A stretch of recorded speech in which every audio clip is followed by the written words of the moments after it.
پشتو میں ایک شعر ہے کہ دستار تڑی ہزار دی دستار سڑی پشمار دی. مفہوم اس کا یہ ہے کہ ویسے تو دستار پہننے والے بہت ہیں لیکن اس کے اہل بڑے کم ہیں.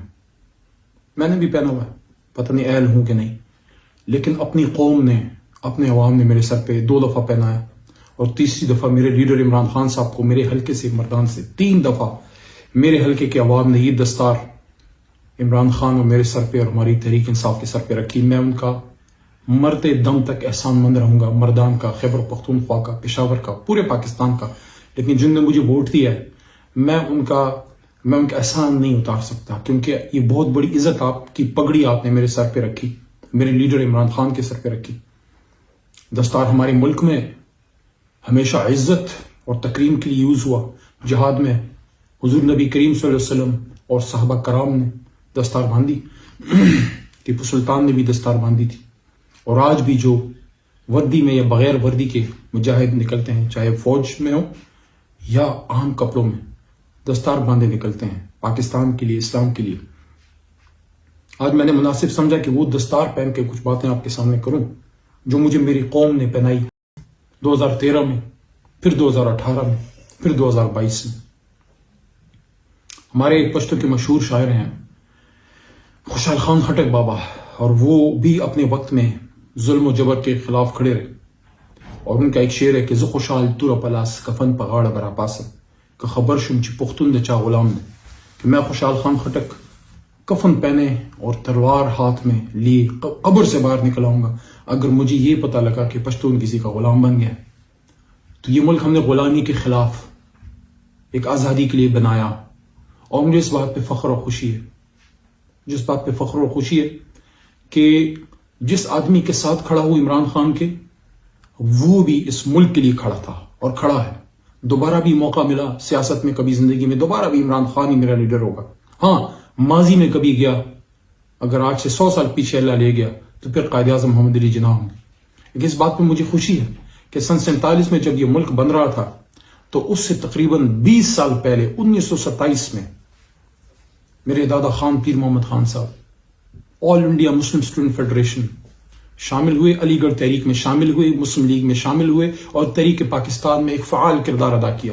سن 1940 میں جب قرارداد لاہور پاس ہو رہی تھی، وہی پیر محمد خان صاحب ضلع مردان اور خیبر پختونخوا سے قافلے لے کے یہ گئے اور مسلم لیگ کے اکابرین کے ساتھ، اور وہاں لاہور منٹو پارک میں کئی ہفتے انہوں نے گزارے، پڑاؤ ڈالے، اور قرارداد پاکستان جو پہلے قرارداد لاہور کے نام سے منسوب تھی، پھر قرارداد پاکستان کے نام سے پاس کر کے واپس آئے.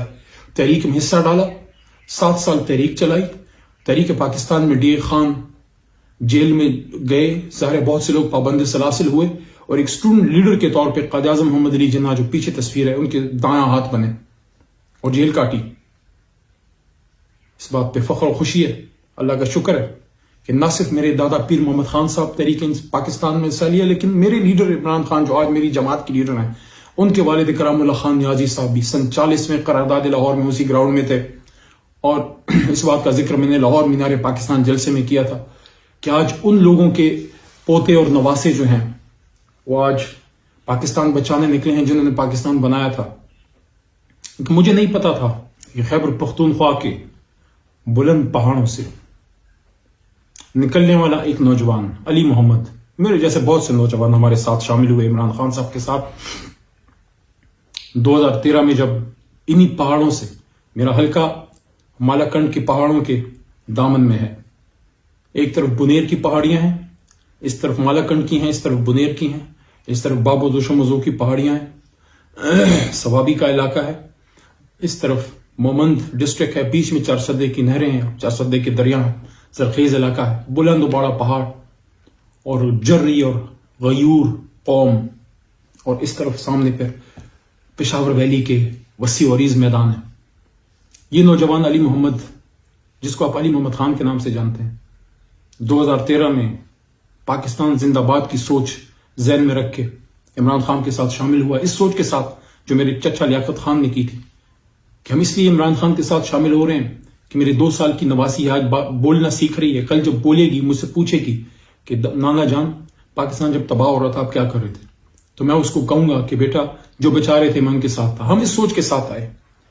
خیبر پختونخوا کے ان پہاڑوں سے میں اسلام آباد اس وقت میں دارالخلافے میں بیٹھا ہوں. اس اسلام آباد میں اس سوچ کے ساتھ آیا تھا کہ وہ جو پہاڑوں میں پاکستان زندہ باد کا نعرہ ہم لگاتے ہیں وہ نعرہ اب اسلام آباد کے ایوانوں میں گونجے گا. اور وہ گونجا. علی محمد کے منہ سے وہ آواز نکلی, اللہ نے نکالی, میرے جیسے اور ساتھیوں کے منہ سے بھی نکلی. پاکستان زندہ باد ہم نے کہا. مرتے دم تک وہ کہتے رہیں گے, مرتے دم تک پاکستان زندہ باد. ہماری قبر سے بھی آواز آئے گی. لیکن مجھے نہیں پتا تھا کہ خیبر پختونخوا سے آنے والا یہ شخص, یہ نوجوان جو آنکھوں میں پاکستان زندہ باد کے خواب سجائے رکھتا تھا, اس کو اسی اسلام آباد سے ایک دن پکڑ کے اور اپنے گھر مردان میں بیچ کے اس پہ غداری کا پرچہ کٹے گا. اور وہی غیور عوام جنہوں نے اس کو غیرت کے نام پہ پاکستان کے لیے عمران خان کی جھولی میں پھینکا تھا کہ جاؤ عمران خان اس کو لے جاؤ, یہ بھی تمہارے ساتھ ہوا. اپنے ہی مردان میں مجھے نہیں پتا تھا کہ 780A جو دہشت گردی کا پرچہ ہے, army act 5912, section 7 secret act 120B اور پتہ نہیں کون کون سے پرچے مجھ پہ کٹے. اپنی عدالت مردان میں جو ریاست کی عدالت ہے وہاں سے پرچہ ختم ہونے کے بعد عدالت سے سرٹیفکیٹ لینا پڑا کہ میں محب وطن ہوں. یہ ان لوگوں کے نواسے کو اور پوتے کو یہ سرٹیفکیٹ لینا پڑا جو قائد کے ساتھی تھے. کیا پیر محمد خان, میرے دادا خان پیر محمد خان, قبر میں پتہ نہیں وہ کیا سوچتے ہوں گے کہ آج پاکستان تو ہم بنا کے دے گئے اس قوم کو, اور ہمارے پوتے ان حالات میں جب ہم پہ دہشت گردی کے حملے ہوئے, سوات میں جو کچھ ہوا, ان حالات میں وہاں سے ایک نوجوان اپنے باپ اور اپنے دادا کا مشن لے کے جاتا ہے. کیونکہ مجھے یاد ہے 1995 میں جب میرے دادا پیر محمد صاحب فوت ہو رہے تھے, مجھے انہوں نے یہ کہا کہ علی محمد ہم نے بڑی مشکل سے ملک بنایا ہے, اللہ اس کو میری زندگی میں کچھ نہ کرے. ہم تو وہ مشن لے کے چلے تھے یار, ہمیں کیا پتا تھا کہ اپنے گھر میں ہم پہ غداری کا داغ یہاں لگایا جائے گا. آپ کا مجھے نہیں پتا, لیکن اپنا مجھے پتا ہے. ہمارے پشتون کلچر میں ماں سے بڑی گالی جو ہے وہ غداری کی ہے. ہمارے خون میں غداری نہیں ہے. ملک بنانے والے ہیں, بچانے والے بھی ہیں. صرف پیر محمد صاحب کی کہانی نہیں ہے, ان کے باپ خان شاہ نظر خان, جا کے ریکارڈ چیک کریں. حاجی صاحب تورنزئی جب فرنگی کے خلاف جہاد کر رہے تھے, دادا نے تو قلم کے ذریعے اور سیاسی جہاد کیا, پر دادا نے بندوق کے ساتھ جہاد کیا. حاجی صاحب تورنزئی ہمارے گھوڑوں پہ بیٹھ کے ملکنڈ پاس کراس کیا. ہمارے خلاف انگریز کی دربار میں CD ہوئی, ہمارے خلاف سیکرٹ رپورٹ گئی کہ یہ تحریک آزادی میں حصہ ڈال رہے ہیں. ان کے سنتری ہمارے استبل میں آئے اور چیک کیا تو ہمارے گھوڑے وہاں موجود تھے. راتوں رات حاجی صاحب تورنزئی جب جہاد پہ نکلے, جب انہوں نے مالکنڈ کراس پاس کیا تو راتوں رات گھوڑے واپس بھیجے تاکہ ہمارے خلاف اگر کوئی CD ہو تو رپورٹ غلط ثابت ہو.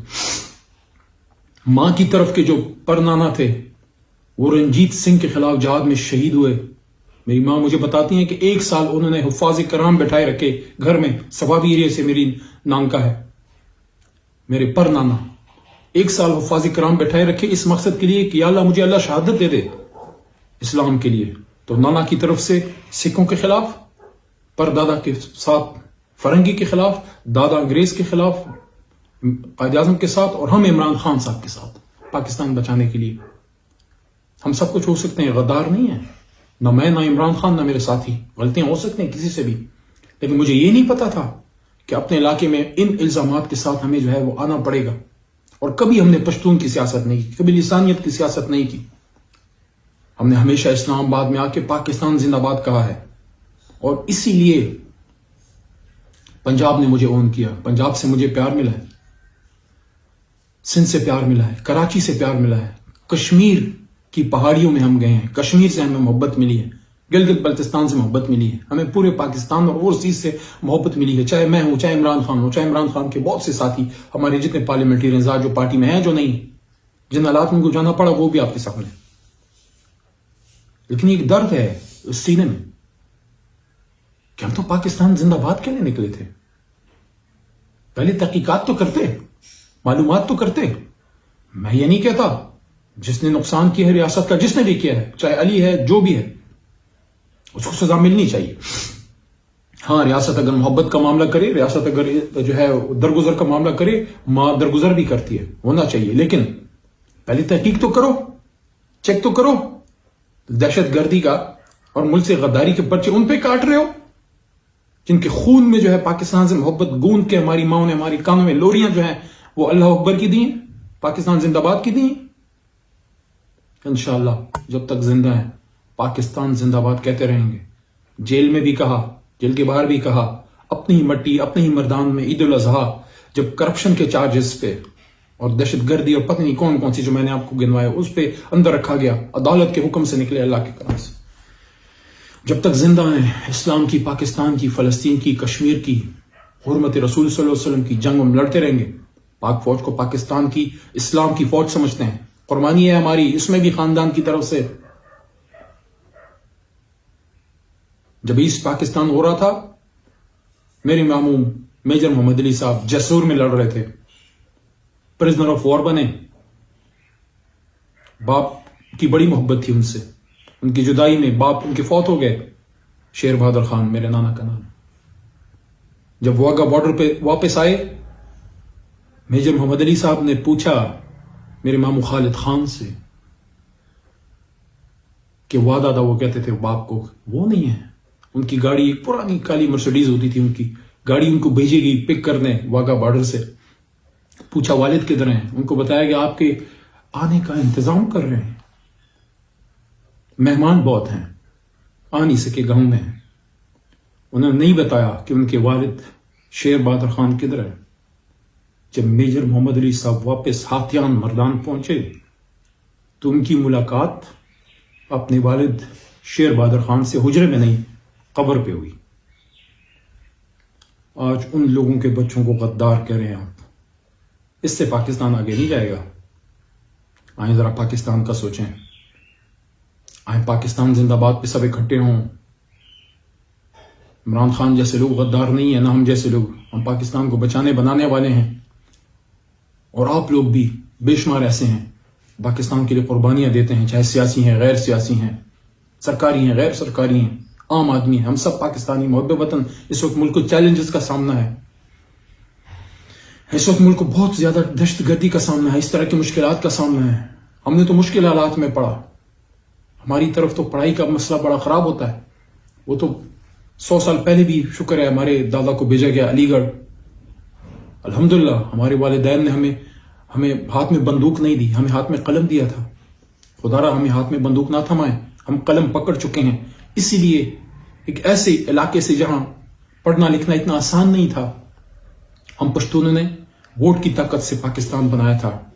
الحمدللہ سندھ کی اسمبلی نے پھر ووٹ ڈالا، بلوچستان کے شاہی جرگے نے، اور وہاں کے خانوں، نوابوں اور وہاں کے عام بلوچوں نے، سب نے جناح صاحب کا ساتھ دیا. بلوچستان کی بات کر رہا ہوں. اور پنجاب جو ہے وہ پاکستان کا دل ہے. تو پھر ہماری دشمنی کس سے ہے؟ کس سے ہے؟ اس بیک گراؤنڈ سے آ کے ہمیں انجینئرنگ جیسی تعلیم، کمپیوٹرز میں بی ایس سی کیا، پھر پاکستان سے وکالت کی، لندن سے بھی وکالت کی. کوئی یہ نہ کہے کہ یار یہ پشتون کا بیٹا ہے اور یہ تو پتہ نہیں کوئی لڑنے مرنے والے لوگ ہیں، ان کو تو پڑھنا لکھنا نہیں آتا. تو وکالت کی، یہاں سے بھی کی اور وہاں سے بھی کی، جہاں میرے لیڈر جو ہے اس ملک سے وہ بھی ڈگری لے کے آئے، تاکہ کوئی یہ نہ کہہ سکے کہ یار یہ لوگ تو پڑھتے لکھتے نہیں ہیں. ہم نے تو جو پہلا لفظ لکھا وہ پاکستان لکھا ہے، اور آپ نے ساتھ میں غدار لکھ دیا. چلیں یہ فیصلہ اللہ کرے گا. اگر ملک سے محبت غداری ہے تو یہ غداری تو ہم سب کریں گے. پاکستان زندہ باد اگر غداری ہے تو وہ تو میں بھی کہوں گا، میرا بیٹا عثمان بھی کہے گا، ہمارے لحد سے، ہمارے قبر سے بھی وہ ازامے اور وہ باتیں جو وہ آئیں گی انشاءاللہ. آپ تجھ کو سکھاؤں میں تقدیر امم کیا ہے. شمشیر الثنا اول، طاؤس رباب آخر.